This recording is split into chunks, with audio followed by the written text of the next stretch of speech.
right, San Francisco.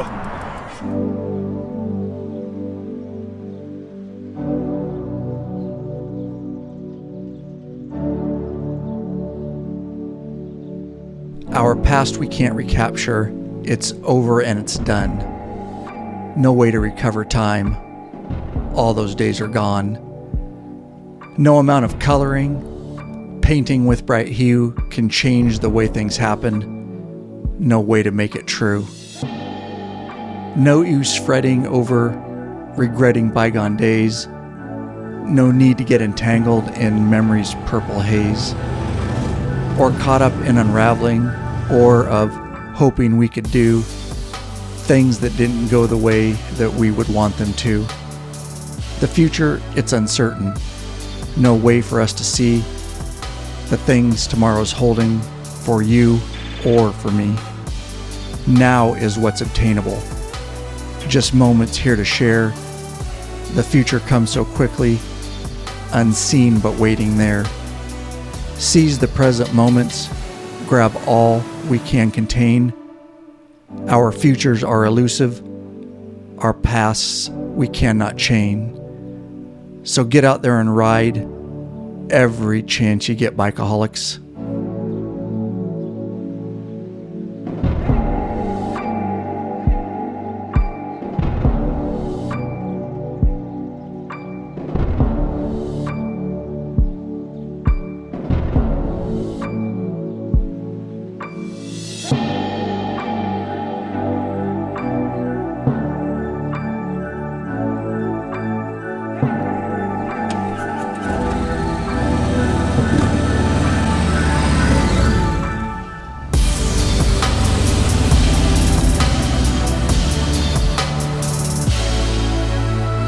So, after working for the past week as a motor officer in triple-digit temperatures, I was more than ready for a much-needed vacation with my brothers from the Sworn Few Motorcycle Club. Now, although I had this trip well planned, I only had a small window of time to get myself ready. I had all my clothing to pack along with all my film gear. And I always worry that I've forgotten something. As I double-checked all my gear, my mind wandered to where the 9 of us were all headed over the next 9 days, which was to ride our motorcycles south out of Washington State and hug the west coastline and continue heading south into California. And I can honestly tell you that some of the guys were apprehensive to ride into California, let alone spend several days in San Francisco, due to the current politics in that state and the reported conditions in San Francisco. But you see, it doesn't matter where we go, because no matter where we ride as brothers, we always have fun exploring, hanging out, and always have plenty of stories to speak about upon returning home. And I can assure you that during this West Coast motorcycle trip, there was no lack of fun, excitement, craziness, or debacles. And I simply can't tell you about every experience in this documentary film, as there's simply not enough time. With that said, kick back, come ride along with us and enjoy, because this was an epic motorcycle trip, to say the least.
Pick up the pace, pick up the pace, pick it up.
I'm good.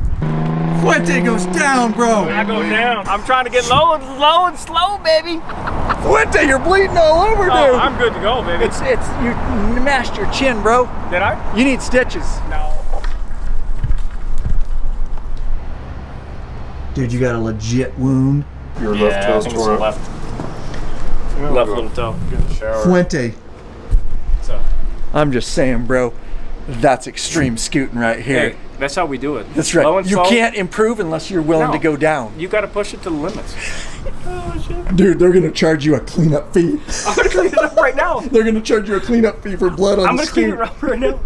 Now, the best part of documentary filmmaking is that there's no script, and especially when on a motorcycle trip with my unpredictable brothers. So, to figure out how Fuente ended up crashing on an electric scooter at night in Lake Tahoe on day 7 of our trip, we'll need to rewind and start at the beginning of the trip.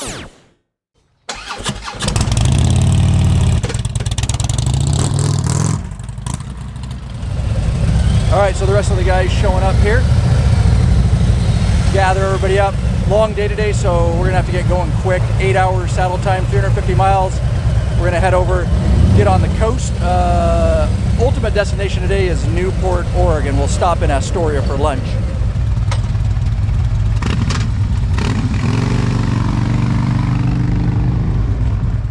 So, finally, after all the hard work and preparation, I was headed out on this exciting 9-day motorcycle adventure with my brothers.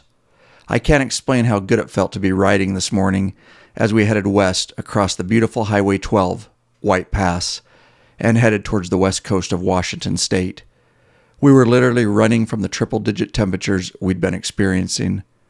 We couldn't wait for some relief and knew it'd be much cooler where we were headed. It just felt awesome to have the air moving around us, and we just rode and thought about what we'd be experiencing during this trip, because that is always the unknown.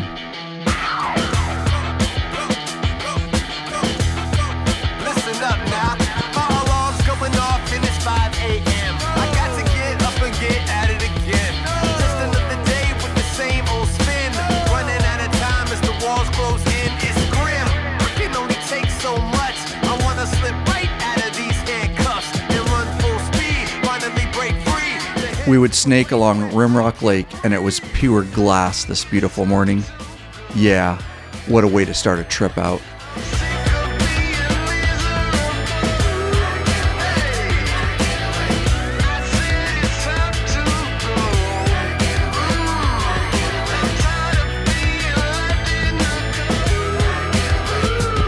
Now folks wanna make a name and they try to get rich. But life's gotta be much more than this. See, I don't wanna run in a dumb rat race. None of us have any time to waste. So hey, going where? But if I don't leave, then I'm gonna explode. All I wanna do is feel alive. Please watch me while I say. We would eventually stop for gas prior to getting onto Interstate 5. RICKRAK magnetic gas cap keeper, so you don't lose your cap or leave it behind, and doesn't get all dirty sitting it on top of the pumps. Stick it wherever you want. I got a bottle full of good decisions. You think? You think That- anybody want to make? We'll see where it ends up in the morning. Yeah, we'll see. Bug slide. Those are the ones that can keep up. Oh, yeah, I love that.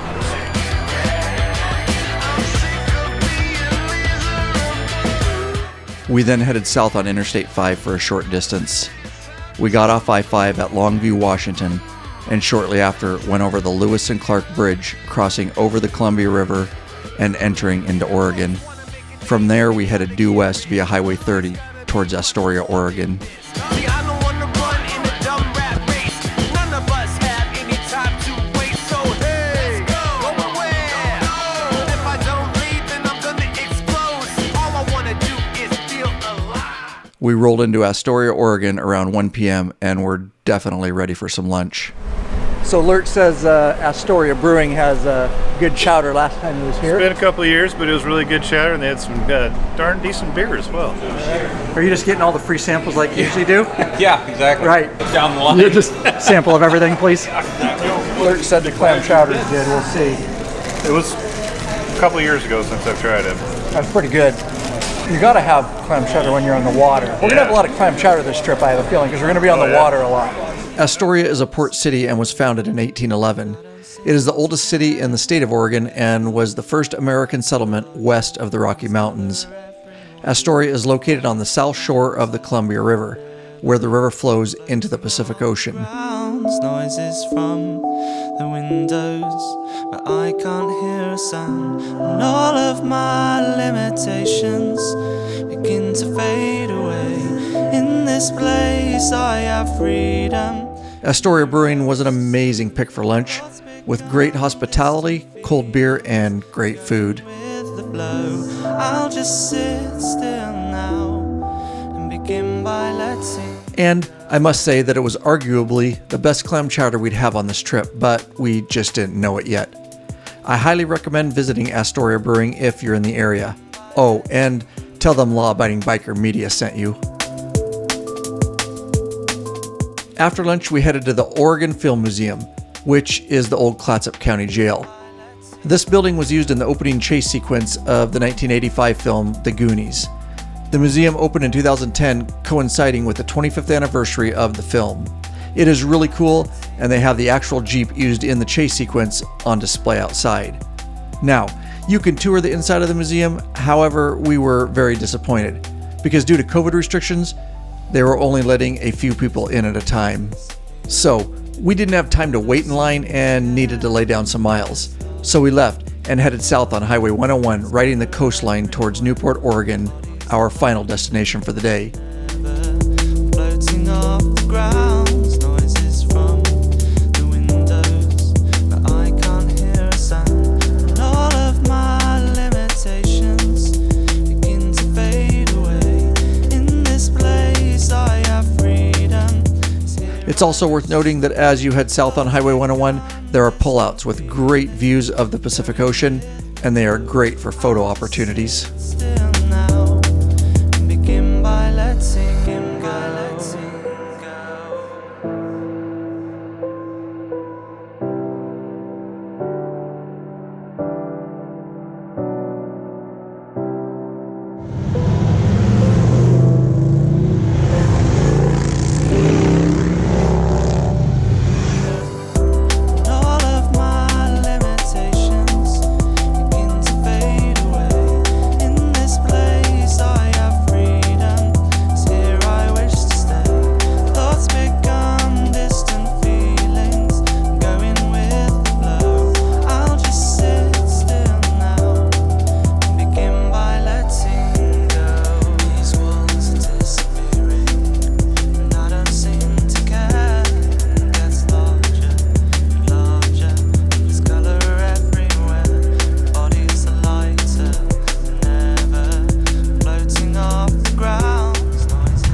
Looks like we're gonna make just a quick pit stop here. Beaver, Oregon. We're in Beaver. I've been known to frequent Beaver.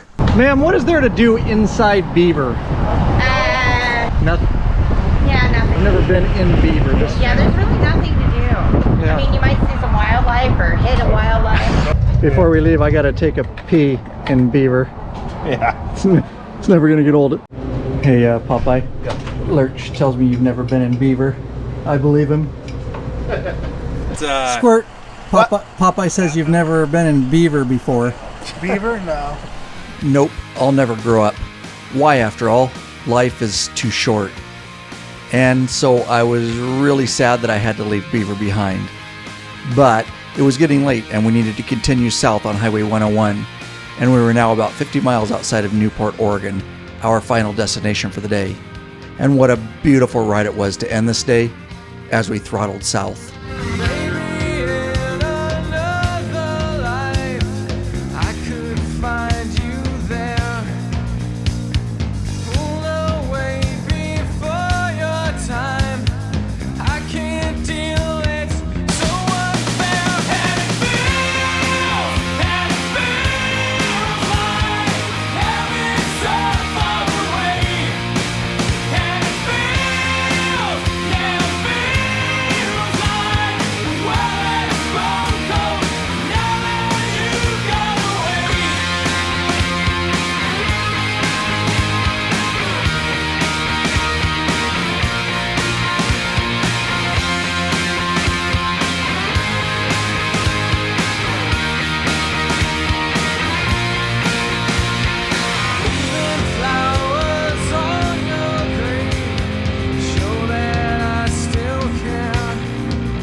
And the butt buffer seat cushion literally saved my ass during this long day's ride.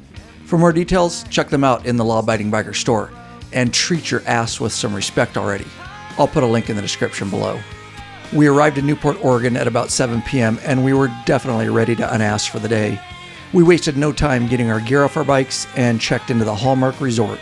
From there, it was a beautiful walk along the ocean until we arrived for dinner at the Tap House at Nye Creek. We were definitely ready for some cold beers and good food, which is exactly what we got. Along with the good food, the Tap House had great service and pretty cool decor.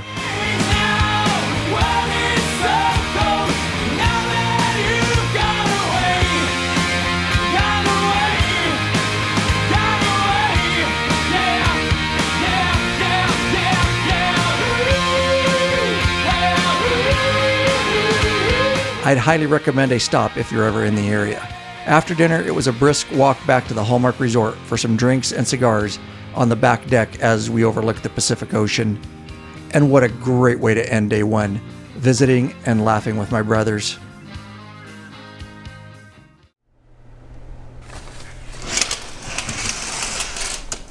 It was foggy. So yes, it was a typical Oregon coast morning. Cool out and thick fog hugging the coastline. We suited up in our riding gear and made our way to our motorcycles out front to get loaded up. And speaking of riding gear, I was testing and reviewing each piece of gear I was wearing as Revzilla had sent it to me with no strings attached. I'll put links to each item in the description below. Oh, and make sure you hit that subscribe button and bell icon so you're notified when I drop review videos of each piece of gear I wore. I loaded my motorcycle up quickly because I was using the RICKRAK quick detach strapless luggage system with roller bag. I can literally have my bag off the rack in 15 seconds and head for the room and get loaded up just as quickly in the mornings. I and others in the crew have used the RICKRAK system for many years now, over thousands upon thousands of miles, and we absolutely love them. That's why they're available right in the Law Abiding Biker store, and I'll put links in the description below. Of course, prior to leaving, we had to coffee up at Starbucks. Oh yeah, he likes that Indian. He's gonna mount that Indian. Which of those bikes you like best? Oh, really, the Indian? Only because it's different from the rest of them. All right, fair enough. You're making sure the Law Abiding Biker store stays in business using your bug slide. Ooh. After coffee, we made time to visit the Aquina Head Lighthouse in Newport. However, we were disappointed upon arrival as maintenance personnel had the walkway to the lighthouse shut down. There was also thick fog surrounding the lighthouse, making it difficult to see from our distant location, but we made the best of it. It was around 9 a.m. now, and we throttled down southbound on Highway 101, through patches of thick fog and then through clearings. This day we were riding 6 hours and 45 minutes saddle time, covering 370 miles, and our final destination would be Eureka, California. You save yourself, I'll save myself this time around. You save yourself, I'll save you too next time around. I'm not around, I haven't been here for a while. You know I'll never be back now. Please don't let me down. Please don't let me down. You better come around.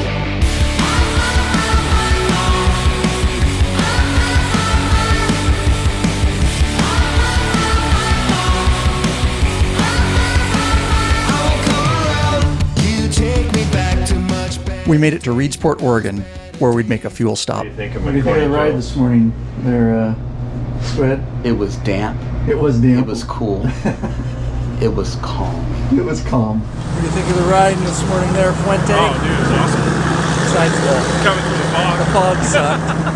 I know. Oh. I stuck my visor down. I'm like, oh, that's useless. Let's see that vodka bottle. That's the hit that it took last night. That's not too bad. That's pretty No. responsible amongst like 7-8 people drinking out of it. I'm just very disappointed. Dude, you're getting old and wise, dude. I never thought Popeye would get wise, at least the first night he was. So, Responsible for one night. Popeye, we need a new member challenge. You got 2 new members, dude. Mouse right there versus Squirt. Who will win? He doesn't stand a chance. Oh, geez. Mouse. Oh, Mouse is all in. After our pit stop, we headed back southbound on Highway 101. We'd ride through fog, and then it would clear for a bit, and this went on for many, many miles. I was definitely glad I put on warmer riding gear as it was cool and moist out.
We'd arrive in Gold Beach at Gold Beach Barbecue at around 1:20 p.m. to sit down and have lunch. Here with Leonard in Gold Beach, Oregon, Gold Beach Barbecue. How long have you been in business? About 3 years now. 3 years. I'm telling you, it's awesome food. Staff, is that family? Nope, no, all just my wife. Everybody else is from the community. And where'd you learn to barbecue this good? Texas. Texas, okay. How long have you lived in Texas? About 6 years, and I competed in the barbecue circuit for about 5 years. Nice. And then you brought it to Gold Beach here. Yep. And yeah, awesome guys. If you're riding through, you gotta make a stop.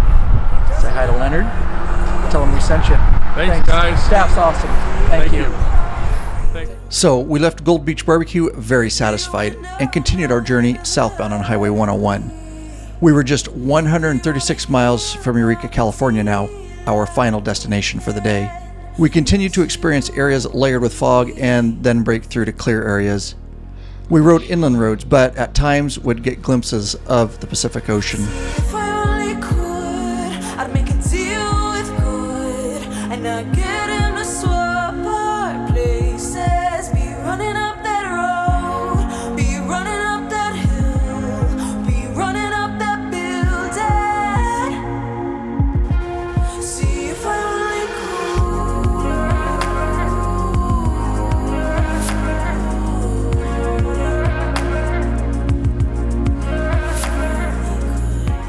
Eventually, we crossed the border into California and started riding twisty inland roads while surrounded by the beautiful tall redwoods in Six Rivers National Forest. This would just be a glimpse of the spectacular ride to follow the next day. If I only could, I'd make a deal with good, and I'd get him to swap our faces. I'd be running up that road, be running up that hill, be running up that building. See if I only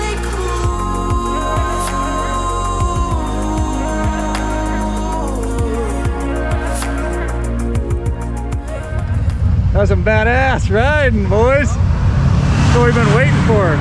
Woo. No traffic. Yeah, that was nice. It is 100 degrees in Yakima right now, and we're at 60. This is It's awesome. not 100 here, is it? No.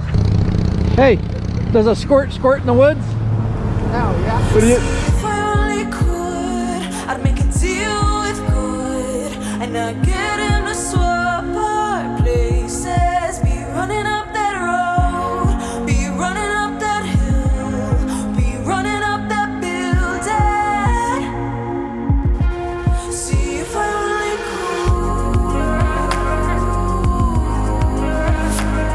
could. And 66 miles north of Eureka, we had to decide how adventurous we'd be for this final leg of the day. I've got 85 miles left, and it says 66 miles left, so I think we can make it in without fueling. Haven't lost anybody yet. No. I don't know, what do you think?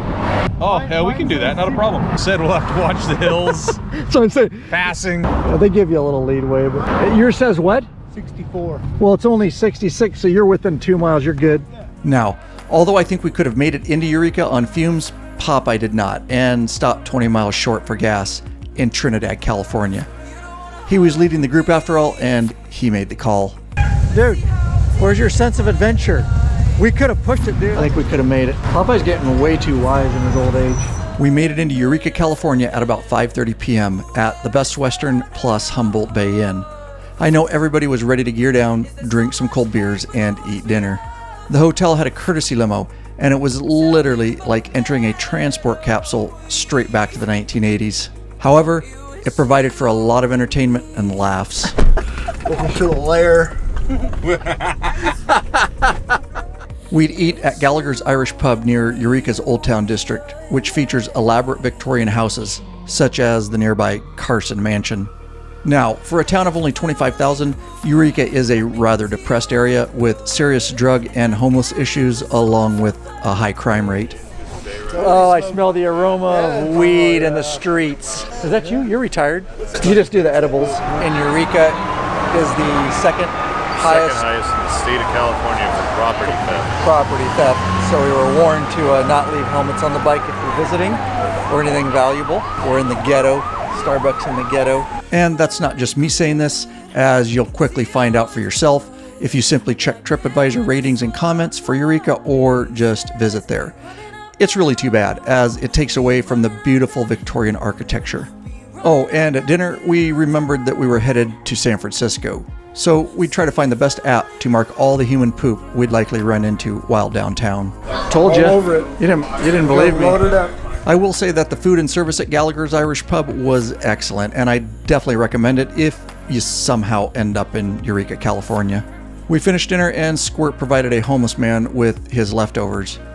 We headed back towards our hotel in the same limo, but not without first stopping by a liquor store in a rough part of town to grab some beverages and cigars. Upon arrival back at the hotel, we frequented the Oasis, and we had a nightcap before heading to bed at around 10:30 p.m. We had a long and fun-filled day ahead of us. Is there so much hate for the ones we love? We woke to a foggy 55-degree morning on day 3, as is likely usual in Eureka, California. As I began loading my gear up on my motorcycle, Lurt stopped me and wanted to show me the new storage bags he was using and testing during this trip. The 4-piece saddlebag pouch set for Harley-Davidson are awesome and let you put important items which are necessary to carry on the bike, but are seldom used, such as tools, emergency fasteners, first aid supplies, tire inflators, and flashlights, can be safely kept in the bottom well or molding voids of the hard-sided saddlebags. Lurch was also testing the Caddyshack Harley saddlebag lid tether, which replaces the stock saddlebag lid support with tethers that offer secure storage. The tethers are for housing a cell phone, wallet, keys, camera, sunglasses, registration, or whatever you choose. We like these storage bags from Innovative Solutions so much that after the trip we brought them right to the Law Abiding Biker store and sell the heck out of them. I'll put a link in the description below. And while grabbing a quick cup of coffee at the local Starbucks, we became counselors as a guy started readily telling us about his rough night of being arrested for DUI and that he was just fresh out of jail this morning on bail and waiting for his ride. I really hope our guidance helped in some way. I think, Quint, you had one, but they reduced it to a reckless, right? They too. I think they suspended my license. Were you tanked? Oh yeah, I was wasted. Stupid thing was I was only like a half mile from my hotel. I'm trying to remember what happened. I think I hit a car I was parking. I just got out this morning. No, they didn't impound the car. Is it wrecked? Did you look at it? See if you actually hit something? Oh yeah. I don't remember. At least they reduced it. They probably reduced it for you. That's complicated. It's so complicated. And I'm hungover, so I'm like, I can't figure out. If it was me, I would drink heavy again tonight and get tanked. I would get tanked one more night and then say, don't try to sit in the hotel room and drink whiskey, right? So we were saddled up and heading out of Eureka by 8:30 a.m. via Highway 101 in the thick fog, and it was still hovering around 55 degrees. Luckily, about 30 miles south of Eureka, the fog cleared and we were now riding in sun with beautiful blue skies. Now, I need you to pay very close attention, as you don't ever want to miss the road we would ride next.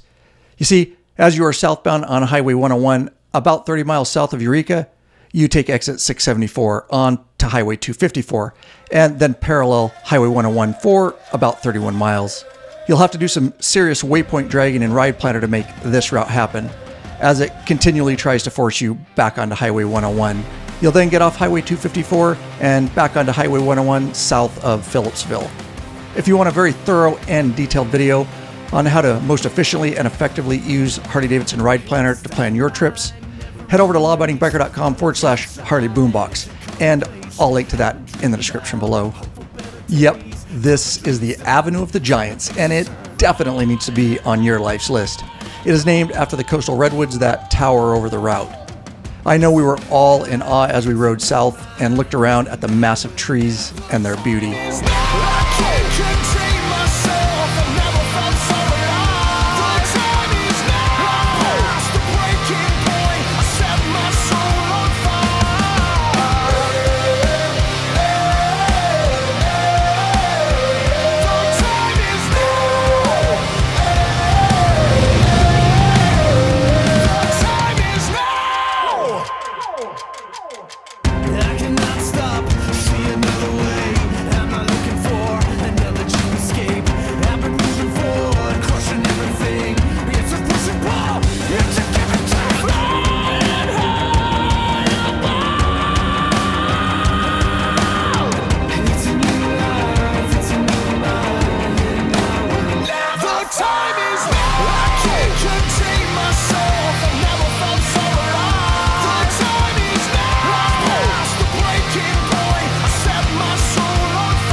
We'd then stop at Garberville, California, just off of Highway 101, to get gas and water. What's your name, sir? Easy out. What is it? Easy out, just like Easy out? Isn't easy in better than easy out? Sometimes it ain't easy in. It's hard in. That's any woman. Oh, hard in. Oh, did you get? He's tricky. You got a bottle grape mist. That'll last you at least till noon. Yeah, that's that. Of course, I'll go through 3 cups of ice. Yeah. I said, what happened to your ice? I said, I poured 2 cups of water with soda on it. It melted. That's what it does. When it's at 32 degrees, it melts. Yeah. Hello? Yeah. What continent are you from? Well, that's right. He's an Iranian. So how come postal jobs are sexist? Why? It's all male. M-A-I-L. Oh, nicely played. Easy out. You take care, Bahamas. I like it. Now, after getting back onto Highway 101, still in awe, we rode another 40 miles south and exited near Leggett, California, to the Chandelier Tree in Drive-Thru Tree Park. This tree is a 315-foot tall coast redwood, has a 21-foot diameter, and has a large hole cut through the base to allow a car to drive through. The name Chandelier Tree comes from its unusual limbs that resemble a chandelier. And of course, we all took the $5 opportunity to ride our motorcycles through the tree, which makes for great photos. It had warmed from 55 degrees to a roasting noontime temperature of 90 degrees. What'd you think of Avenue of the Giants there? A must-do? Oh, yeah. For everybody out there, you got to get through there. It was awesome. Dude, it was awesome. Put it on your list. Once we left the Chandelier Tree, we'd backtrack just a bit to get southbound on California Highway 1, which ends at Leggett, California. And if this day was not already awesome, it just kept getting better. It's really hard to explain what an awesome road this section of California Highway 1 is to ride. It takes off from Leggett, California, and you snake in a southeast direction, dropping elevation and riding through the trees, all while headed towards the Pacific Ocean. There is curve after curve, and just when you think it's over, yeah, it's not. You just have to ride it to believe it.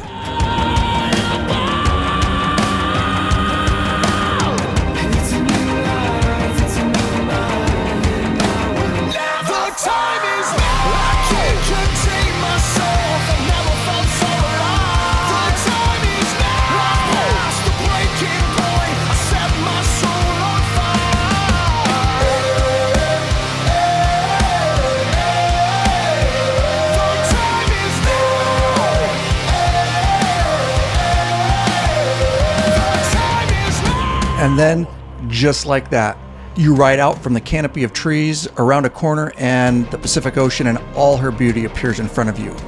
And from this point, you head due south, riding along the coastline.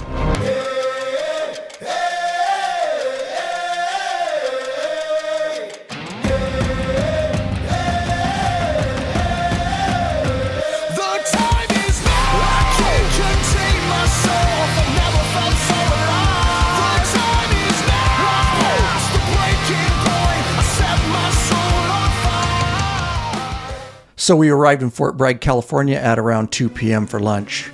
We dropped down into the beautiful Noyo Harbor, and I had a restaurant in mind. This is where the Noyo River dumps into the Pacific Ocean.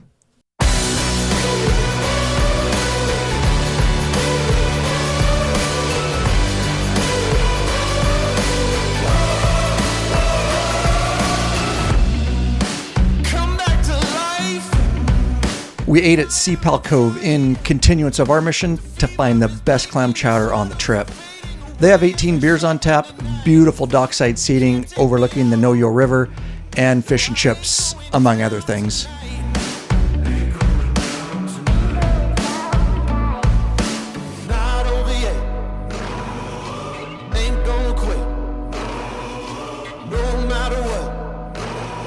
We'll have to check in with the crew for a review on this one. Scale of 1 to 10.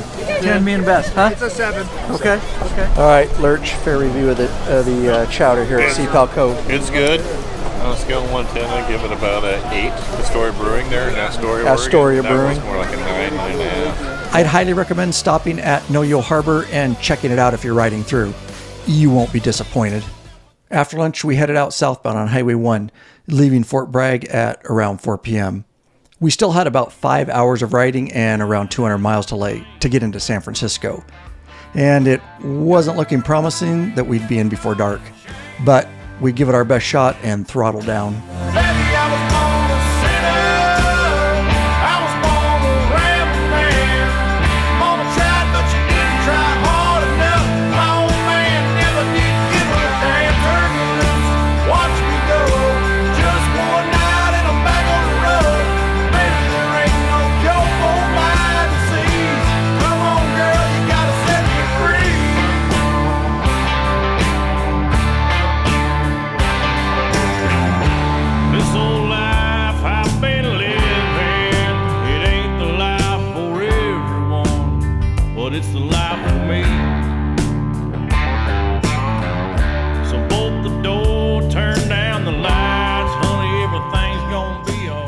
Are they running radar? They're usually here because they want to with somebody. The police? Yeah.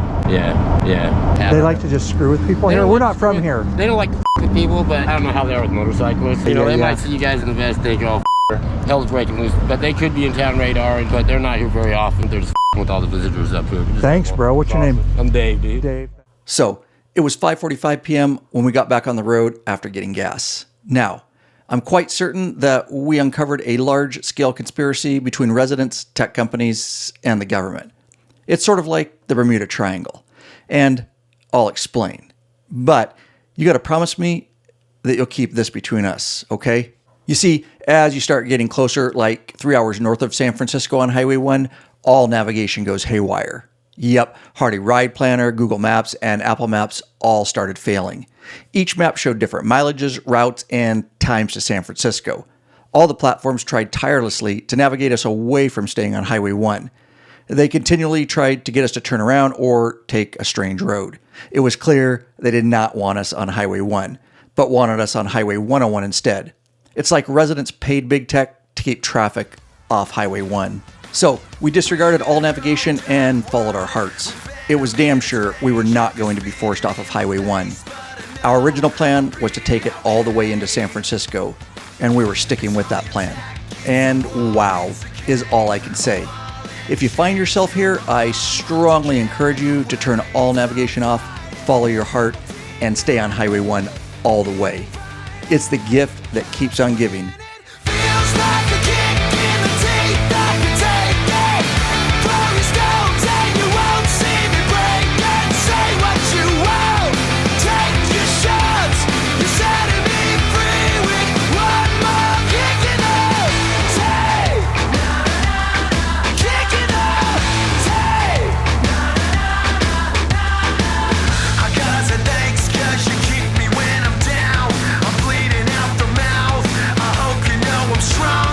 And as it got later and we got closer to San Francisco, it cooled drastically.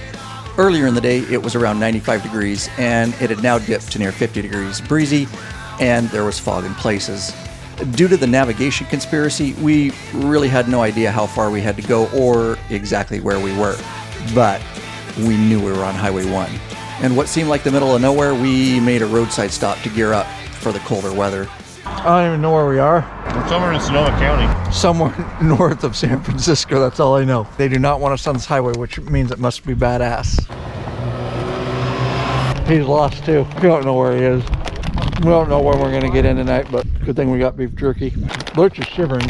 He's got hypothermia. Yeah, dude, it's cold. You know exactly where we are. I got to, yeah. No, we're not real. All the maps are not correct. Yes, they don't want you out here. They don't route you through here. They've tried like at least 20 or 30 times to reroute me. We didn't waste much time and throttled down southbound on Highway 1 with what seemed like endless miles of beautiful riding.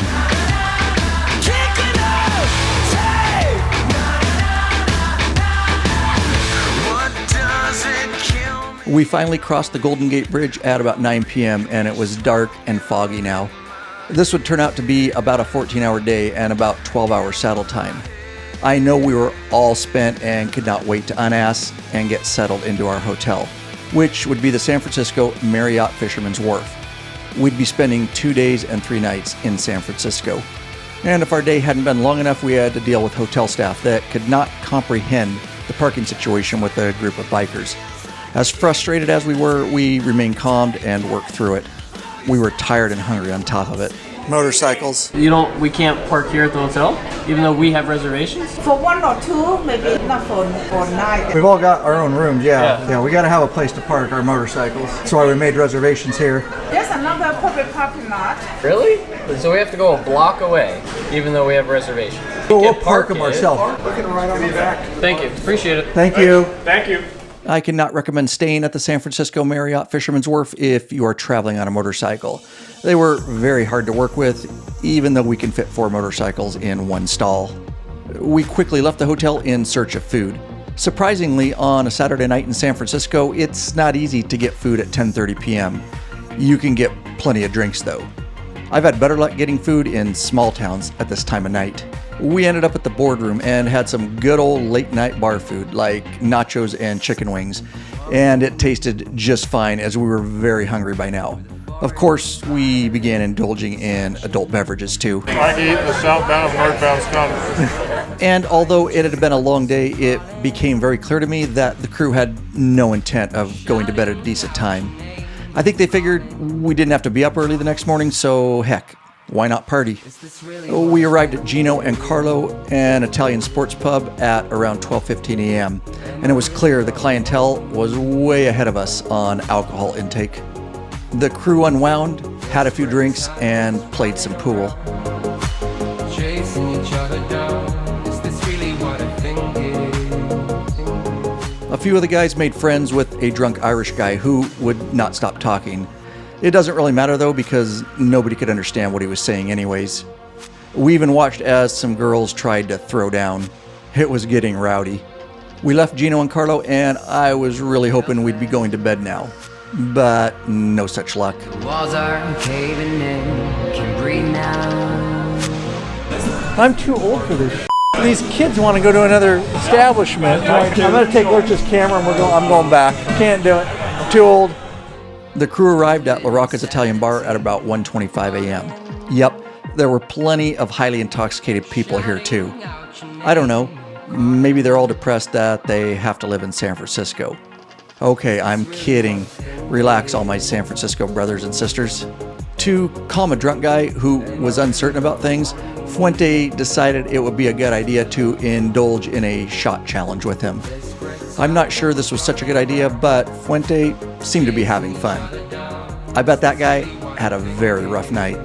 La Rocca's closed at around 1:45 a.m. and we were out of places to go finally. So we headed back to the hotel to turn in for the night.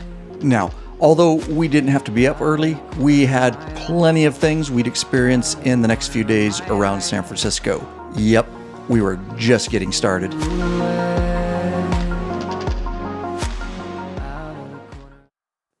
Peering out into the dark, nothing is clear. I've been so lost, looking for answers somewhere near, but I'm relying on people, relying on nights of nothing substantial. It never feels right. Quick fix of comfort, forget all our problems. I'll pick them up again tomorrow.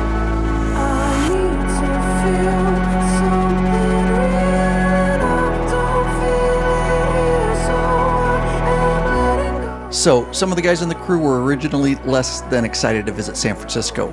However, after spending the next 2 days there, they changed their minds, and they said they ended up having a blast. Heck, when you're with brothers, you can have fun anywhere, and that's exactly what we did.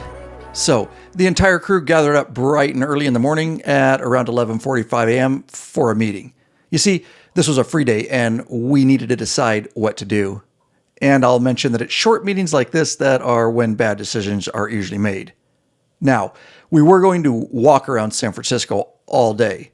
That is until Squirt came up with a better idea, I think. Yeah, the electric scooters, dude. Oh, this is going to be a blast. Somebody's going down. Yep, we decided that a bunch of bikers would find the nearest electric assist bicycles, and that would be our mode of transportation for the day, to tour the big city.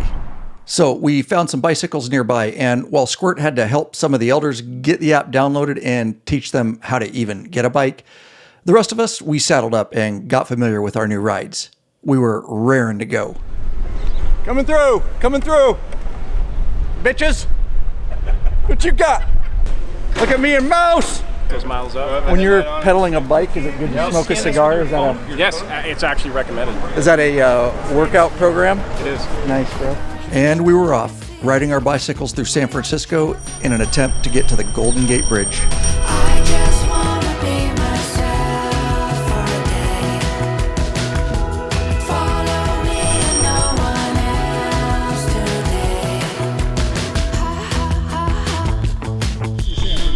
It's actually a great way to see San Francisco, Lurch, isn't it? Hell yeah, it is. That is, if you don't mind looking foolish. Not me. Could care less. Led by fascination, we are the superhuman, indestructible, wild party animals. Horizon is changing, new world rearranging. This fear is contagious, we'll lead them out into greatness. I just wanna be myself for a day. Follow me and no one else today. I just want. And we finally reached the Golden Gate Bridge at around 1 p.m. And what a gorgeous day it was to view the bridge. Tell them all what we've done. We're children of the future. Run when we tell you to run. Come join the revolution. Stand up and throw down your guns. So some of us cannot unlock our lift bikes now. Popeye didn't lock his. I guess we're 4 miles away from the hotel. We're gonna hoof it for now. So we started hoofing it back towards the area of our hotel, destined to find a faster way, which is exactly what we did. Yep, we figured we needed to up our game, so we came upon some electric scooters. Seems like a good decision, right? These are sketchy. These are gonna be sketchy, don't. Well, maybe not, but we'll get to that a bit later. So we headed out on our scooters in an attempt to get deeper into town to view the Bay Bridge. I just wanna be myself for a day. Follow me and no one else today.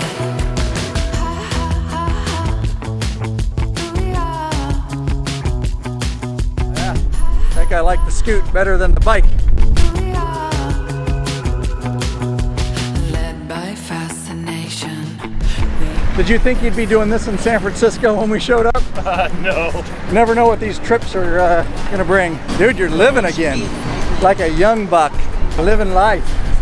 Now, none of us originally planned to ride bikes and scooters through San Francisco, and it's these sorts of things that make a good motorcycle trip even better. Even though we plan our trips well, it's always fun to make spur-of-the-moment decisions, and it's the way I like to shoot motorcycle documentary films. Completely unscripted, and not knowing what is going to happen next.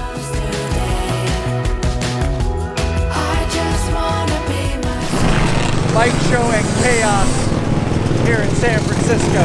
Safety first. In the fast lane, they living notorious. He's pushing up his feet, call it gratuity. All while the neighborhood was praying for some gravity. fools thinking it's an elegant plan. I understand that they're standing up under this man. He's the boss of the ghetto. I feel like I've smoked a few bowls of weed today walking around San Francisco. The whole city smells like weed. I'm a little hungry. Lurch has got the munchies now. I experimented with marijuana a time or two and I didn't like it. Didn't inhale. All that hardcore scooting, dude, really wore me out. And although we were exhausted, this day was definitely not over for the crew. As we headed into the evening, we needed to decide where to eat, and so we headed out. And what a better way to get there than on a scoot. Let's find some scoots. Need some scoots. Need to go to dinner. Now, Sturgis Jeff had not ridden scoots with us earlier in the day, so he thought he'd give one a spin. Jeff, quit listening to Safety Source. Gas on, gas the hell out of it, and just go. What's the worst that can happen? Get falling, brakes on it, brakes on it, brakes on it. What's gonna be? Just go all out. There's your bell. Push the throttle a little bit. Oh yeah. And there's nothing like seeing Sturgis Jeff scooting down the streets of San Francisco. When we were young, the future was so bright. The old neighborhood was so alive. And every kid on the whole damn street was gonna make it big and not repeat. Now the neighborhood's cracked and torn. The kids are grown up, but their lives are worn. We ate at Original Joe's Italian Restaurant and celebrated the awesome day we had all spent together. Here's to the goat that took a float upon the Swanee River. He grabbed his bag upon a snag, and boy, did he quiver. Cheers. Hey! And I will say that the food and service at Original Joe's Italian Restaurant were great. After dinner and a couple of cold beers, we left and now considered ourselves expert scooter riders. So it seemed reasonable that we needed to push ourselves and take scooting in San Francisco to the next level. Why do we need to push ourselves, you ask? Well, because that's what guys like us do. We all knew the risks and that someone would eventually crash or get injured or probably both. Riding scoots in San Francisco at night, bro. Woo!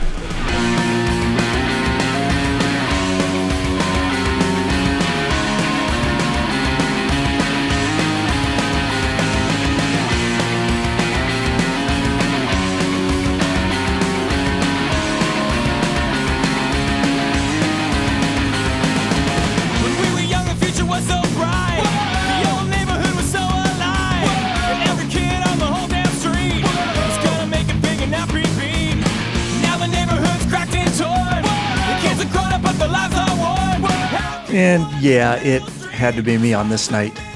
And I was ripping. Oh, get low, get low, get low. To the window.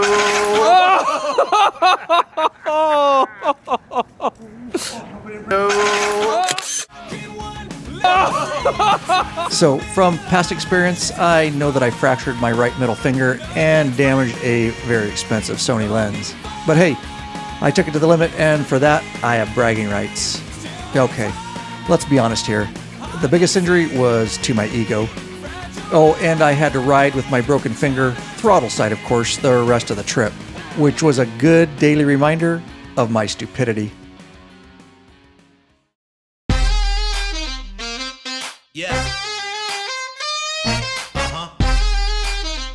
I love you today. You take care. You take care. Yeah, come on. Show me the money. Show me the money. So we had an awesome day planned, and our overall goal was to make it as far south as Santa Cruz via the coastline. But we had some stops planned along the way. And there seemed to be no better first stop than to ride the famous Lombard Street on motorcycles, which is exactly what we did. Lombard Street is known for its one-way block on Russian Hill between Hyde and Leavenworth Streets, where 8 sharp turns are said to make it the most crooked street in the world. With that said, it's not actually the most crooked street in San Francisco, as that title technically belongs to Vermont Street, between 20th and 22nd Streets on Potrero Hill. The design, first suggested by property owner Carl Henry and built in 1922, was intended to reduce the hill's natural 27% grade, which was too steep for most vehicles. The crooked block is about 600 feet long, is one-way downhill, and is paved with red bricks. This section of Lombard Street is a major tourist attraction, receiving around 2 million visitors per year and up to 17,000 per day on busy summer weekends. I highly recommend riding your motorcycle down Lombard Street and check it off your life list. So we left Lombard Street and bombed our way north, crossing over the Golden Gate Bridge. Once across the bridge, we headed west and made our way towards Point Bonita Lighthouse through the beautiful Marin Headlands.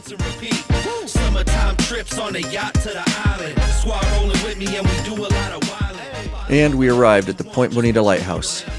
A secret jewel of the Bay Area, the Point Bonita Lighthouse, built in 1855, was the third lighthouse built on the West Coast and helped shepherd ships through the treacherous Golden Gate Straits. It was also the last manned lighthouse on the California coast. Today, the lighthouse is still active and is maintained by the U.S. Coast Guard. We then headed due south, and once out of the city limits of San Francisco, we would hug the coastline via Highway 1 all the way towards Santa Cruz. And about 25 miles south, we'd arrive at our lunch destination, Sam's Chowder House, which had come highly recommended by Patreon members for their clam chowder. But I'd say we need to check in with 2 official and expert clam chowder tasters. Okay, Lurch, here goes the first bite. It's good. I've been eating this about half the bowl. Definitely skimpy on clams. It's more of a soup than a chowder. It's more of a potato soup. Yeah, it's good. After Seapal Cove that had like whole clams in there. Yeah. Ray, you got to rate the fish and chips out of a 1 to 10, 10 being the best. I would say maybe a 7. Where were the best this trip so far? Astoria. Astoria Brewing, wow. And I'd certainly say that Sam's Chowder House at Half Moon Bay is certainly worth a stop if you're riding the coastline via Highway 1. Their website says they are a classic seafood house known for clam chowder, lobster rolls, and patio dining overlooking the Pacific. We had great service and it was fun, yet relaxing environment.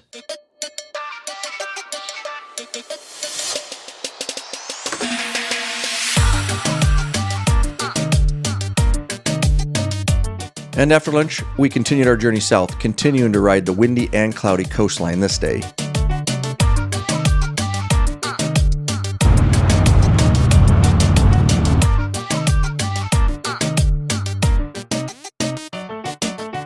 And now, about 50 miles south of San Francisco, we'd arrive at the very windy Pigeon Point Lighthouse. The Pigeon Point Lighthouse is the tallest lighthouse, tied with Point Arena Light, on the west coast of the United States. It stands 150 feet tall, has been guiding mariners since 1872, and today is still an active Coast Guard aid to navigation. It was once powered by its 5-wick lard oil lamp and first-order Fresnel lens, but it is now equipped with a modern automated LED beacon. And I must say, this is definitely one of the most picturesque lighthouses on the Pacific Coast, and well worth the stop.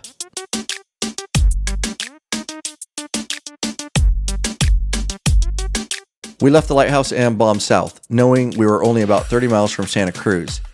And although we'd been riding in some cloudy and foggy weather all morning, about 20 miles north of Santa Cruz, the weather turned for the better. And that beautiful west coast sun was now shining down upon us, which was very welcomed. We finally arrived in Santa Cruz at about 5 p.m., found some parking, and to the beach and Santa Cruz Wharf we headed. Santa Cruz, baby. Yeah, it's beautiful. Sunny finally, instead of that all that fog socked in up north around San Francisco. This is... Sun's out, guns out. Yeah, this is what... The city of Santa Cruz has a population of about 63,000. Situated on the northern edge of Monterey Bay, Santa Cruz is a popular tourist destination, owing it to its beaches, surf culture, and historic landmarks. Its long wharf, with eateries and shops, stretches into the bay. Nearby, the Santa Cruz Beach Boardwalk vintage rides include a 1911 carousel and the Giant Dipper roller coaster. Also, Santa Cruz has expansive beaches and some of the world's best offshore breaks. So we all split up a bit and began our journey to explore the wharf. Not surprisingly, the boys didn't make it too far and ended up at a place called Mackay's, which was a fun place as it has a bar that constantly spins. When I arrived, everybody had a specific drink in which I was told I had to try. Okay, twist my arm. So apparently these are called the Saturn. They're pretty good, but sweet. Very sweet. You going swimming here in Santa Cruz, bro? Perfect day. This water. Hells yeah. And of course, we couldn't leave Santa Cruz without leaving some sort of mark. And so, Squirt, being a certified lifeguard in years past, at a public pool in a small town I might add, could not help but notice there were no lifeguards at their posts. Hey Squirt, were you actually a lifeguard before, for reals? I was, for reals. We're at a public pool. Yeah, afraid of Washington, baby. Help! Help!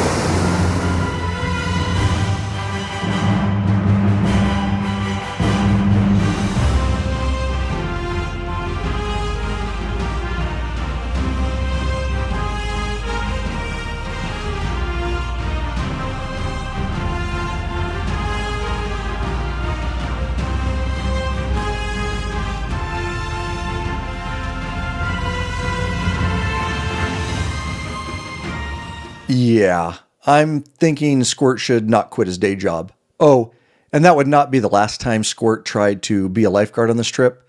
So yeah, unfortunately, more to come on that. But for now, we needed to head north. It was 7:30 p.m. by the time we left Santa Cruz, and we needed to get on it and hopefully get back to San Francisco before dark. To make time, we took the quick route back by hitting Highway 17 to 85 to the 101 and into San Francisco, which is about 75 miles and 1 hour 15 minute saddle time. We just laid down miles, and it was a beautiful evening ride back. We made no stops and arrived in San Francisco at about 8:45 p.m. We thought our day was over, but Sturgis Jeff said otherwise. You see, visiting the intersection of Haight and Ashbury Streets in San Francisco was on his life's list, and we've been hearing about it for days now. Really, we just wanted to stop hearing about it, so we took him there. Now, what's so popular about this intersection, you ask? Well, you can look it up yourself, as there's much written about it. But at the risk of oversimplifying, it was where the rise of the freaking hippie movement was born. And it all makes sense to me now, because Sturgis Jeff is retired now and is similar to that of a hippie.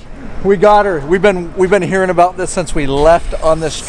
Yeah, well before we ever left for this trip. He wanted to come here, so we came here. He's got his picture. I hope that's the last I hear about this intersection. Yeah. So we left Jeff's hippie land and headed back to the hotel, arriving at about 9:30 p.m., and I know we were all spent. We decided to get dinner in the hotel, and not long after, everyone headed to their rooms to hit the rack. We knew we had one of the most important days of the trip ahead of us, and we need to get started early in the morning.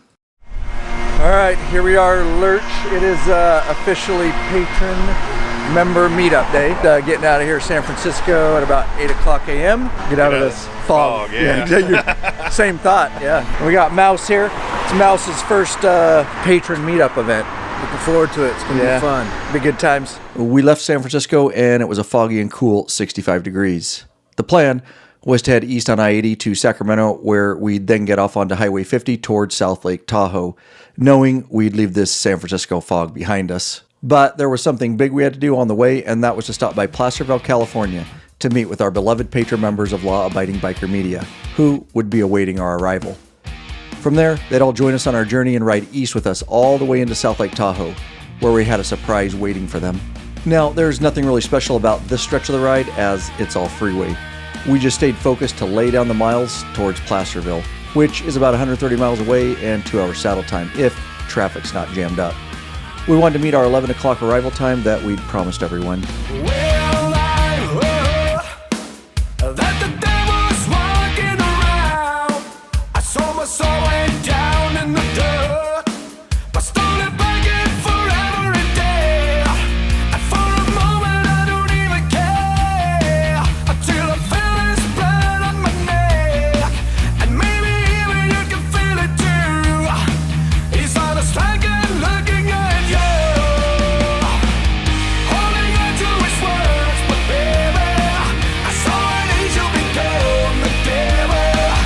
So we actually arrived 15 minutes early, which is very unusual for this crew. And we already had patron members awaiting with plenty more to arrive. We had gone from 65 degrees leaving San Francisco to 95 degrees in Placerville.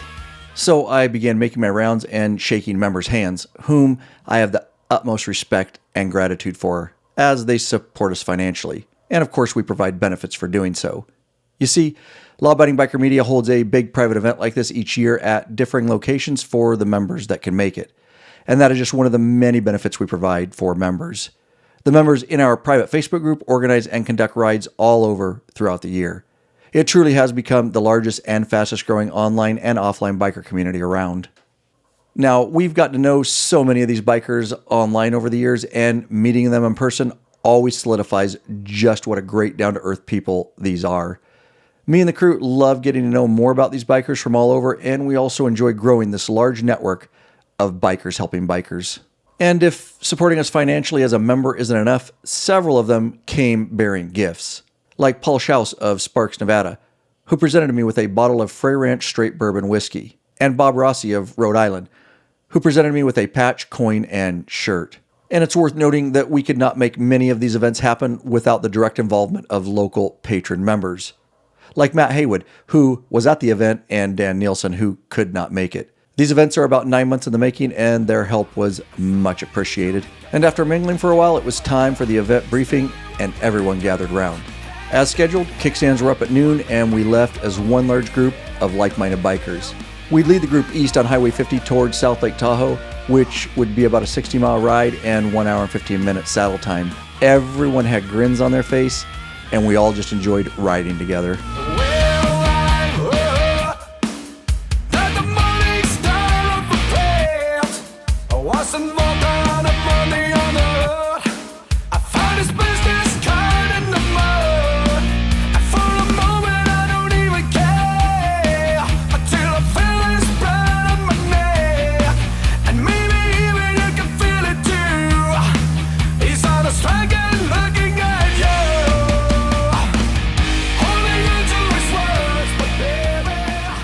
At around 1:15 p.m., we arrived at Rotary Gazebo at Bijou Park in South Lake Tahoe, which I had rented for this special event.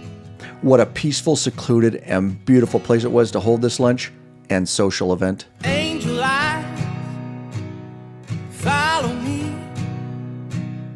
And provided for members was a catered Mexican meal from Tacos Por Favor, a local company in which we have no affiliation, but that I certainly now recommend. We spent the afternoon at this beautiful location visiting and enjoying each other's companies. And if you want to become part of this awesome patron member community or learn more about it, I'll leave a link in the description below. We'd love to get to know you better.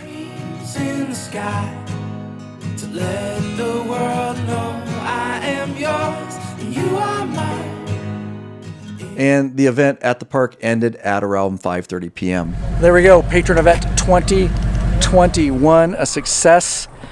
No better time to get signed up, join the community. This is one benefit of a ton of other benefits. We'd love to have you, and I will link in the description below. Great event. Do it. Do it. Do it. It was awesome. We'd love to have you.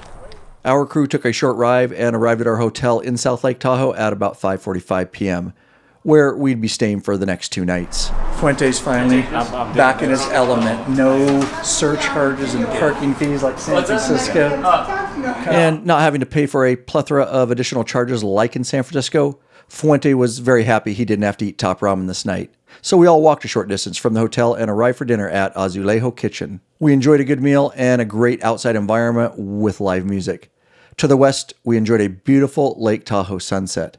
I definitely recommend Azulejo Kitchen if you're riding in the area. So one might think the long day was over after dinner, but nope. See, the crew decided to walk to Flat Stick Pub, which has drinks and a plethora of beers on tap to choose from. Oh, and the inside is a miniature golf course. Now, with this crew, that's a bad combination. And of course, a putt-putt golf drinking challenge had to happen, and Squirt and Mouse chose to do so. Who's going to win this golf drinking challenge? Not Mouse. It's going to be me. I'm going to win. Heck, to make putt-putt golf fun, you really have to have a few drinks anyways, so why not a lot of drinks? You're gonna love me, you're gonna love me, you're gonna love me. You're gonna love me, you're gonna love me, you're gonna love me. You're gonna love me, you're gonna love me, you're gonna love me. You're the actual official of the but I'm just gonna tournament. Put whatever I want on here. I make them drink.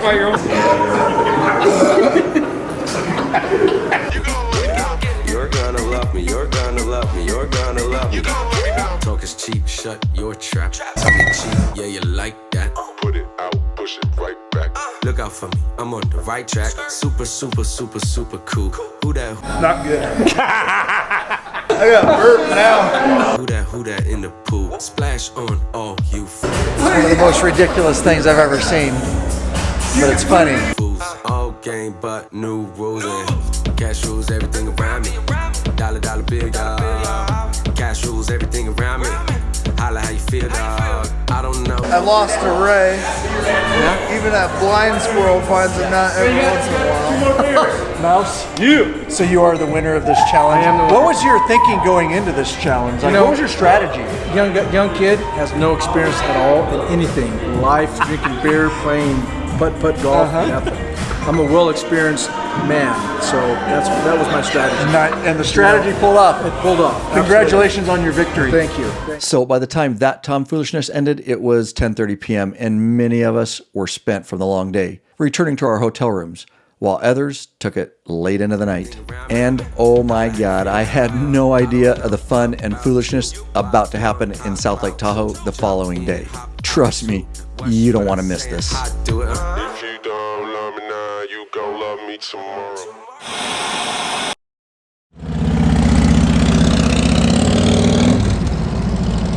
There goes Fuente to take Popeye's bike into the shop to get a new front tire this morning. Popeye's sitting down there with his arms folded, watching the bike go away. He looks a little uncertain about it. Yeah, he really does. Yeah. So while Fuente rode Popeye's bike to Battleborn HD in Carson City for a new front tire, the rest of us, we were looking for some much needed R&R for the day, as the following 2 days would mostly be laying down miles to work our way back north towards home. So the crew first hit the grocery store for some food, supplies, and of course, a few cold beverages for the day's activities. And armed with our supplies, we ordered up a lift to get us to our destination so we'd be there timely. Oh yeah, it was going to be what we had all been referring to as Boats and Hose Day leading up to the trip. Okay, just the boat part is actually true here. The hose were definitely missing from the boat. You could more likely refer to it as Boats and Bros Day. With that said, Sturgis Jeff was not messing around, and with his lovely flowing hair, he was hoping to score some chicks on the lake. So we got all checked in for the boat rental, and it became clear that Captain Popeye would be in command of this tri-tune vessel for the day. And of course, don't forget we had a certified public pool lifeguard on the boat with us. That's right, we got a lifeguard on the boat with us. We're good. And none of us felt any safer with Squirt on the boat. You don't drink Corona Seltzer, then And he'd take his role too seriously again, like in Santa Cruz, but we'll get to that. And while Popeye stood by and didn't listen to anything the staff were saying on the boat's operation, the rest of us got fitted for required life vests and got sunblocked up. Now, if that's not sexy, I don't know what is. Sun's out, guns out. So we left the safety of the port and headed out to sea on our vessel on this 85-degree day on the beautiful Lake Tahoe. Feel the fire where she walks. Lola Montez, so beautiful. Shady in the temper, damn. Blinding your eyes with a spider dance.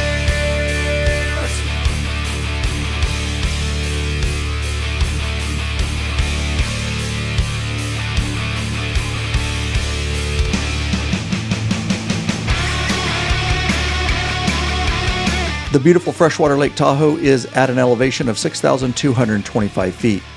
It is the largest alpine lake in North America and is split between the California-Nevada border.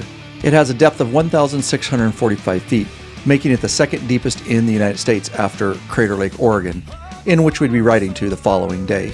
And I must say, Lake Tahoe is absolutely breathtaking, and you should definitely visit it and, better yet, get out on it and experience it. So we headed west and into the beautiful Emerald Bay, where we swam and had a ton of fun.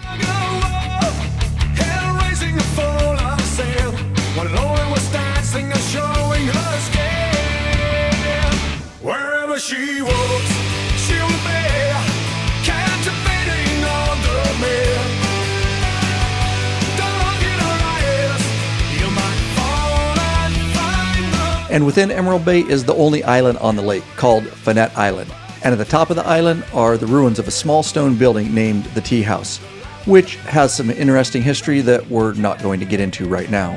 So Squirt, Mouse, and Cowboy quickly decided they needed to conquer Finette Island and hike to the top to visit the tea house. Once there, well, this happened. Wherever she walks, she'll be captivating all the men. Don't look in her eyes, you might... Now after hiking back down, it was time for some rock diving, or flipping. But she catch you in her web. And for Mouse, well, we're still not sure what that was. And with everyone safely back on the vessel, the activities got a bit more crazy, with lifeguard Squirt testing its instincts and abilities to save lives on the open sea. Yep, and out of nowhere, it happened again. Squirt thought he needed to go into full lifeguard mode.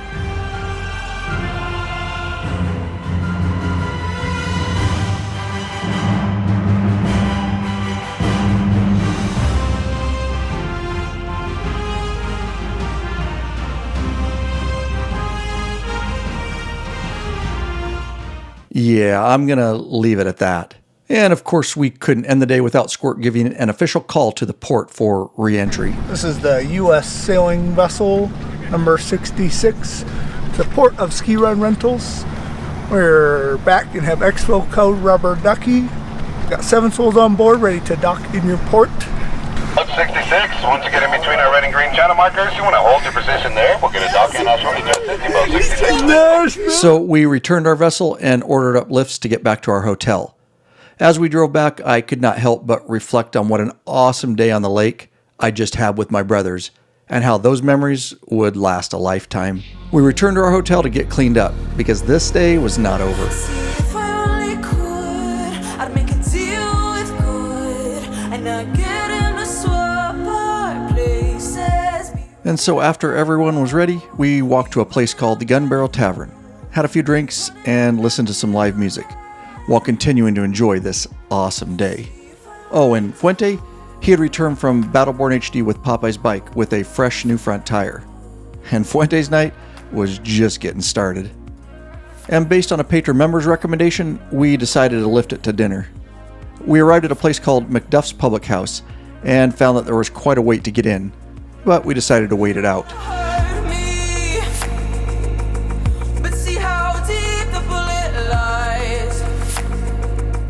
And let me tell you, once we got in, seated, and began eating our meals, it became very apparent that the wait was well worth it. Everybody's meal was beyond delicious, to include my shepherd's pie with lamb. It's like Gilligan's Island. That's legit. Wow. Shepherd's pie, freshly ground the lamb every morning. And others enjoyed wood-fired pizzas and chicken pot pies, and I can tell you that everyone was very impressed. The meal was finished off by a few with a bourbon caramel bread pudding, which was also amazing. So if you're riding through and looking for a place in South Lake Tahoe with an awesome, relaxing environment, great service, cold beer, and unbelievable food, then I can't recommend McDuff's more highly. And no, I have no affiliation with them, but I'd say it was likely the best restaurant we visited the entire trip. So tell them Law Abiding Biker Media sent you.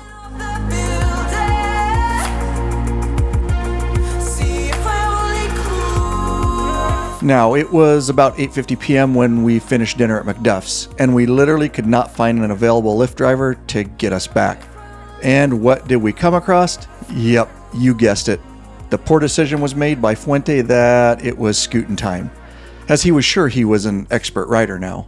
And of course, Lurch and I partook because we knew the walk back would be very long. Gotta have one more ride on the scoots before we head back north. Beautiful evening. So I'll bring you back to the beginning of this documentary film when I mentioned that in order to figure out how Fuente ended up crashing on an electric scooter at night in Lake Tahoe on day 7 of our trip, well, this is how it all came to be. Slow and slow, slow and slow, slow and slow, baby. And I was thinking there must be a moral to this story, and I figured it out. I think it's don't try to go low and slow when scooting, especially after drinks, or you may end up like Fuente or me with a broken finger. Chunk, dude. I'm like, it can't be that hard to go low and slow on them scoots. I will feel it tomorrow. Slow and slow, baby. And I guarantee it was a long night with little sleep for Fuente. But he needed to be ready by morning because we needed to head north. If I only could, I'd make a deal with good, and I'd get him to swap. Out here this morning getting loaded up. We've got a 7.5 hour day, about 400 miles, headed for the beautiful Diamond Lake area in Oregon. Fuente, on today's ride, let's try to stay upright on your motorcycle, unlike on the electric scooter last night. I was just trying to match you. You not only matched me, you beat me. Superseded you. And the butt buffer seat cushion had literally saved our asses during this trip. Now, I don't care how comfortable of a seat you think you have or how tough you think you are. When riding thousands of miles on a trip, many days you'll get pressure points and a sore and achy ass. And this is what happens if you don't have one. Yep, I have a very expensive heated Harley hammock seat and still run one of these. And I wouldn't leave home without it. The butt buffer is a super thin hospital grade seat cushion made of solid and elastic materials. And it's unlike those gel pads that will leak if punctured. And the heat from my Harley hammock seat goes right through the butt buffer no problem. And warms me on those cold mornings. The butt buffer is designed not to slide around on your seat, fits all motorcycles, installs in seconds, easily cleans, and yep, helps to dampen vibrations. With plenty of models to choose from right in the law-abiding biker store, we assure you'll have a comfortable ass when riding. These are biker tested and biker approved. Also, go check out the awesome reviews in our store from other bikers. I'll link to this product in the description below. So we left South Lake Tahoe around 8:45 a.m. and it was a beautiful morning to ride. It was a great start as I knew the beauty we'd encounter later this day. I just zoned out and enjoyed the cooler air as I knew it would not last. We were fueled up and ready to lay miles to get to Susanville, California via Highway 395, which would be about 2.5 hours and 140 miles. Oh, and just a quick reminder, I was testing and reviewing each piece of riding gear I was wearing as Revzilla had sent it to me with no strings attached. I'll put links to each item in the description below. This includes shoes, jeans, jacket, helmet, gloves, and base layers. Oh, and make sure you hit that subscribe button and bell icon so you're notified when I drop review videos of each piece of gear I wore.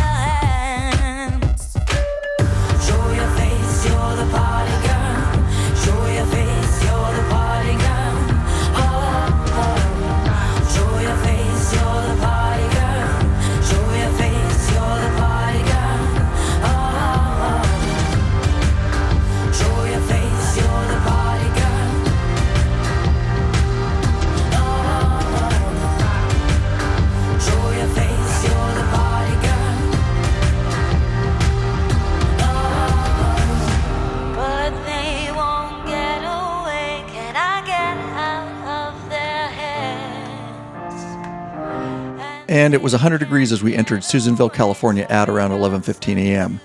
We were all ready to unass for a bit and get hydrated. We are not on the coast anymore. 95 here in Susanville. Oh, dude. Little road rash on the hand. Oh yeah, bro. Battle wounds, bro. Lake Tahoe kicked your ass. Hey, not everyone can ride a scoop like this, baby. Slow and slow, baby. Didn't crack my cooling vest, so that's not a standard issue cooling vest, bro. but I think it'll work pretty good. So It's a wet cooling shirt. should get the job done a little better here getting on down the road. We left Susanville at around 11:45 a.m. As we left, we climbed elevation quickly and got into some beautiful riding with twisties and plenty of scenery. It helped us all forget that it was 100 degrees out and we had many miles to go, even to get to lunch in Klamath Falls, Oregon. Look how they shine, looking at them. No, you're not allowed to feed them. Their lifestyle's got them by the mouth. Line and sinker, dragging them down, down. But they won't get away. Can I get out of their hands? And they can't get away, so I got stuck to their hands. And after that great riding, it turned to more wide open and straight riding after Aden, California, and the miles seemed to pass slowly. It was just hot, dry, and not much to see for now. You're the party girl, show your face, you're the party girl.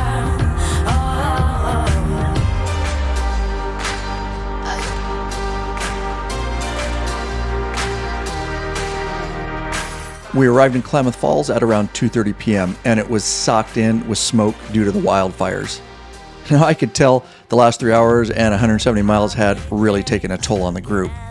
We were definitely ready to sit down and have an ice-cold beer at Klamath Basin Brewing Company. That was a haul, Lurch. That was a run. I am thirsty. I am hungry.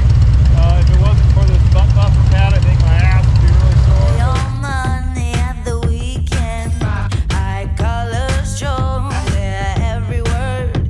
Would it be worthwhile to just sit down, down? But they won't get away. Can I get out of their head? We had a great lunch and cooled down. And I'd say it's worth a stop at this brewery if you're riding through. Gassing up, getting out of Klamath Falls, 100 degrees. Supposed to be in the 70s by the time we hit Diamond Lake. It's gonna be nice. Just gonna power through for now. So with everyone rested and somewhat refreshed, we left Klamath Falls at around 4:30 p.m. I knew we only had 1 hour and about 60 miles via Highway 97 before arriving at Crater Lake. and I knew for sure it would be much cooler as we got near. We finally arrived at the entrance to Crater Lake National Park, and an annual National Parks Pass will get you in. And as we rode further into the park, it cooled to around 80 degrees, which was very welcomed after the 100 degrees we'd been riding in.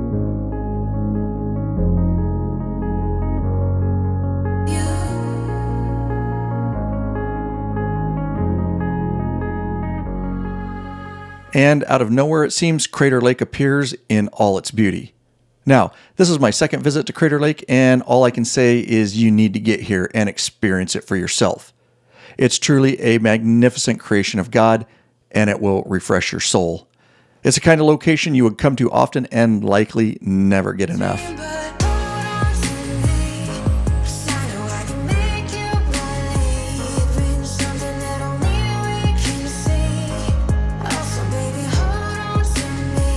Crater Lake is a volcanic crater lake and is famous for its deep blue color water clarity. The lake was formed around 7,700 years ago by the collapse of the volcano Mount Mazama.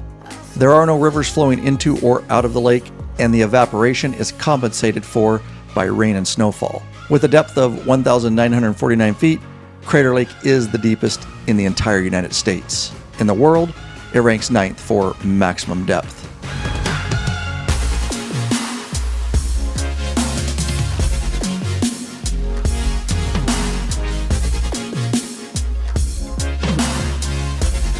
We spent about 45 minutes enjoying Crater Lake, but it had been a long day, and so we headed out to the north towards our final destination of Diamond Lake, which was a beautiful 25-mile ride to end this day.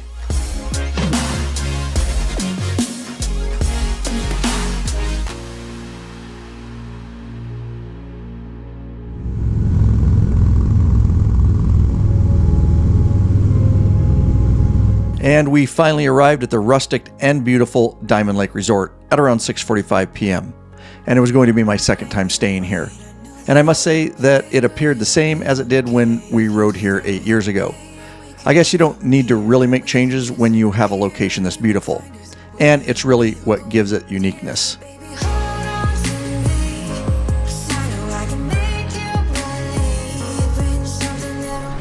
Diamond Lake Resort, Lurch, look, see those keys. Old school, buddy. Dude, is that even secure these days? I don't know. You just go make keys, dude, and just have a key to every room. Just come and stay when you want. What's been 6 years since we stayed here? Something like that? Yeah, it's nothing fancy, but it's neat. It's a beautiful place. It's quiet. They got a beer garden and a restaurant. We're in. Lurch and I are high rollers. Oh yeah. We went for the big shed executive cabin. I mean, for here, this is the big deal here. Oh yeah. All I can say is I'm glad you got the screens open, dude. I forgot that is the only bad thing is no AC. Yeah. Diamond Lake is a beautiful place to stay and enjoy if you're on a motorcycle trip through the area. You can choose to stay in the cabins, motel rooms, or studio units. And there's a full restaurant on site at the main lodge overlooking the lake. There's plenty of fishing, recreation, and beauty to enjoy at this very secluded lake. And I gotta say that we could not have picked a more perfect secluded place for the last night of the trip together. No traffic, no city, no parking issues, and no electric scooters. Just total peace and brotherhood.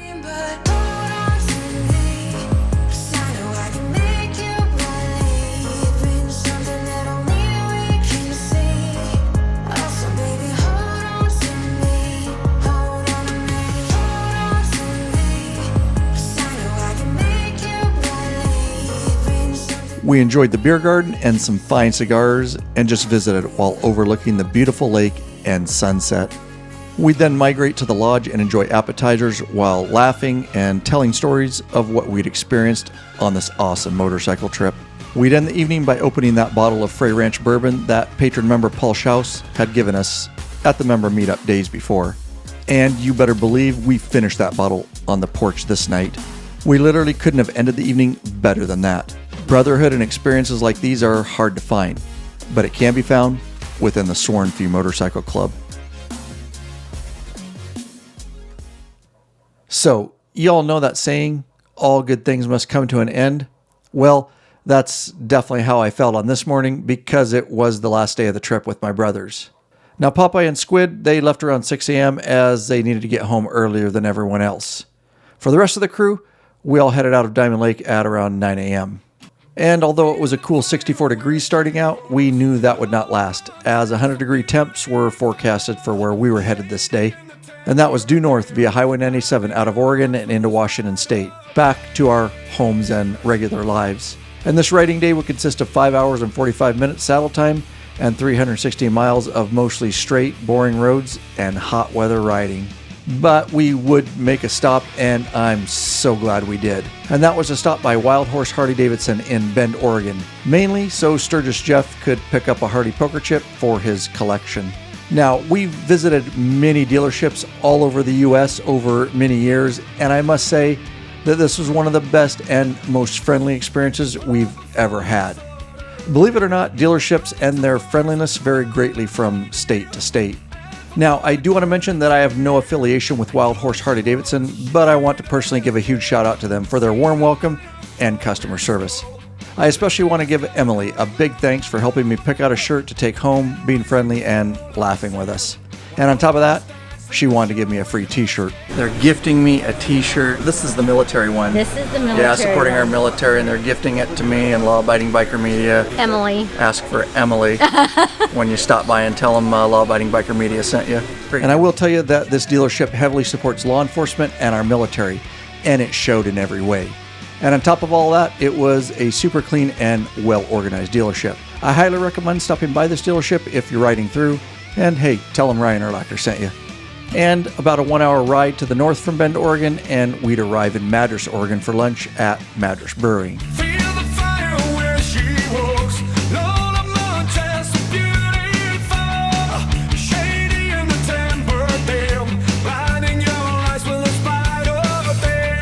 It was a great place to drink a few beers, eat some food, relax together, and get out of the now 90-degree heat.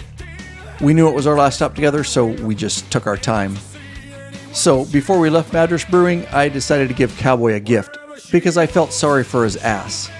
And that's not because he roomed with Popeye, that's a different reason, but because he had to keep standing on his motorcycle due to pressure points. Yep, problem easily solved. I don't want Cowboy to have to stand anymore with a sore ass, so I'm going to fix his sore and achy ass. I'm going to gift him my personal butt buffer because I might know where to get another one in my store. So, butt buffer here.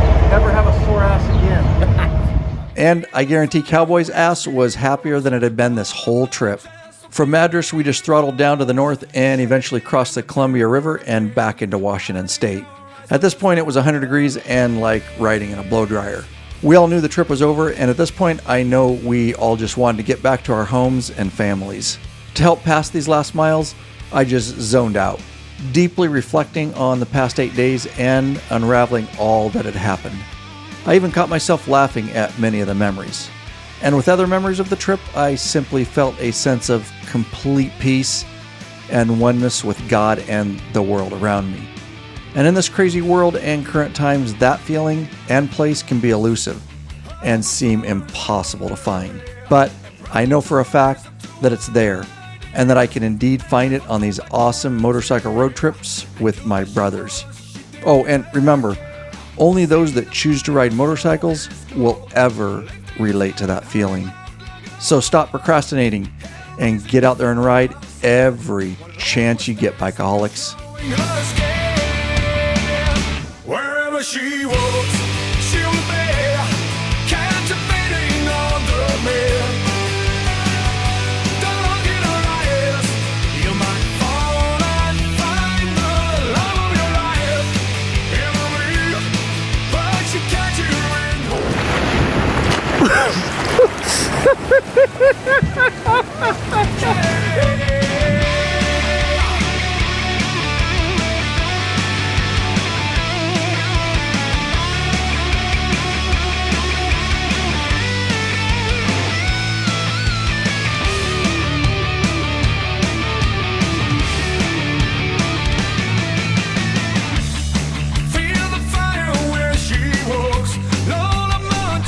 So when we go through this, guys, for those of you who haven't done it before, stay nice and tight. Ryan will follow us. We'll leave from here nice and tight, go down the way. We'll find another turnaround spot, come back through here. but never for fame, that's what she All right, Popeye, talking about my piloting skills. You crashed. You hit a bridge. For the record, that was all in one take. One flight, one take. We do have a nicked prop though, but we didn't go down. We didn't go down. Well done.